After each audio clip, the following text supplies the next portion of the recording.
En el año 1849, Henry David Thoreau escribe un ensayo titulado Desobediencia civil y lo hace en respuesta a las consecuencias que a él le había tocado padecer en su propia vida, producto de haber sido coherente con su manera de pensar.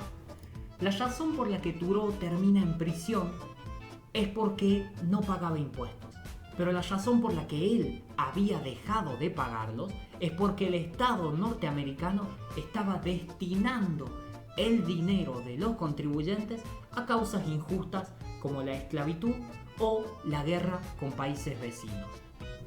Ahora sí, vamos de lleno con el análisis de este ensayo. En Desobediencia civil, Thoreau, la idea general que intenta plantear es el hecho de que el respeto es algo que se cultiva, pero que lo único que debe respetarse es aquello que es correcto. Es decir, no hay un respeto a las leyes, o por lo menos no hacia las leyes en sí mismas, y ciertamente no hacia la mayoría de las leyes que se han sancionado de manera legítima. De hecho, él plantea que la única obligación que tenemos derecho de asumir es la de hacer lo correcto.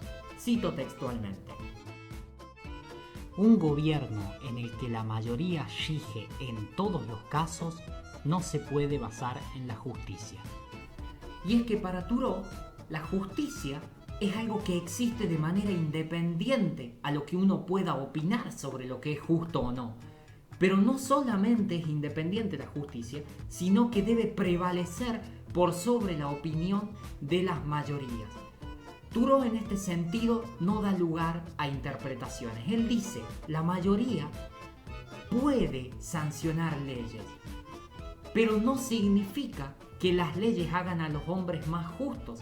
De hecho, él plantea que hay un gran error en crear esta falsa asociación entre legal es igual a algo bueno. Y él plantea que no necesariamente lo legal es bueno, y de hecho plantea que forzar a las personas a obedecer leyes simplemente por tener el peso de ley ha hecho que el hombre se convierta en un agente de injusticia. Para Thoreau, todos los hombres tienen el derecho a la revolución. ¿Y qué es revolución para Thoreau? Básicamente es el hecho de negarse a obedecer a un gobierno cuando éste es tirano o su ineficiencia es tan grande que se vuelve insoportable.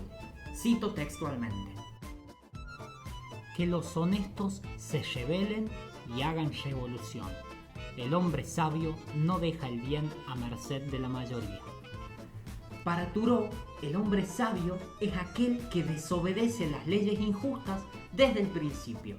Es decir, el hombre sabio no espera a que la mayoría cambie de idea para derogar una ley y recién ahí cambiar su actitud, sino que el hombre sabio es capaz de ejercer una acción libre y racional, es decir, es capaz de discernir sobre aquello que está ocurriendo y emprender acciones en consecuencia.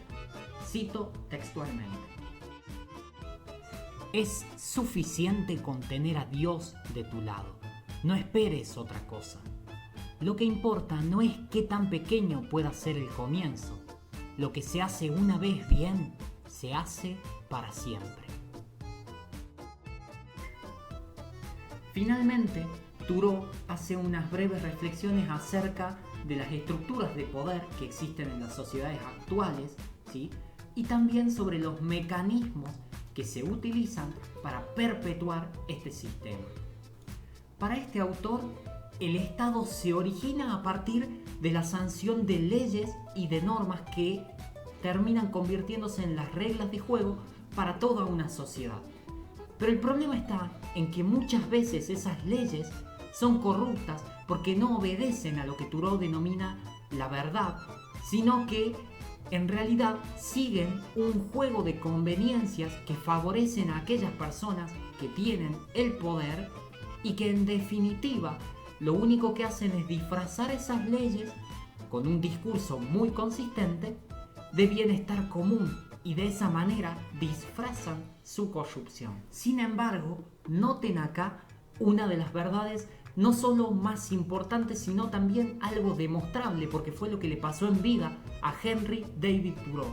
Él se plantea, ¿qué es lo que pasaría si alguien se da cuenta de que las leyes de una sociedad no están respaldadas por verdades, sino por una vacía elocuencia? Es decir, simplemente por un discurso que no me está diciendo absolutamente nada, pero que se repite.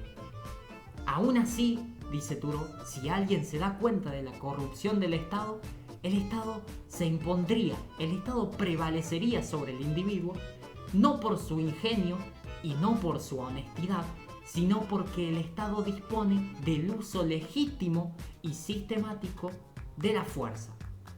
Algo que le permite en definitiva controlar a todas aquellas personas disidentes. Abro cita. Si un Estado es gobernado por los principios de la razón, la pobreza y la miseria son su vergüenza. Si el Estado no es gobernado por los principios de la razón, la riqueza y los honores son su vergüenza.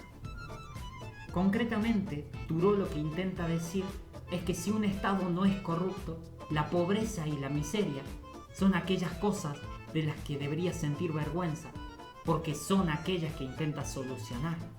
En cambio, cuando nosotros tenemos un Estado corrupto, entonces a quienes deberíamos observar es a aquellas personas que son ricas o a aquellas personas que son honorables y que en realidad son las causas de la corrupción y por ende de quienes nosotros deberíamos sentir vergüenza en lugar de admiración. Únicamente me queda agradecerles por haberse quedado hasta el final del video para escuchar mi análisis y reflexión acerca del escrito Desobediencia Civil de David Thoreau. Espero que les haya servido para reflexionar, para pensar y sobre todo traerlo a la actualidad. Espero también sus comentarios porque siempre suma saber qué es lo que la gente opina y espero en definitiva que lo hayan disfrutado. Agradezco especialmente a mis amigos y a mi novia por haberme instado a que grabe sobre este tipo de cosas, así que bueno, quizás más adelante nos encontremos con otros videos.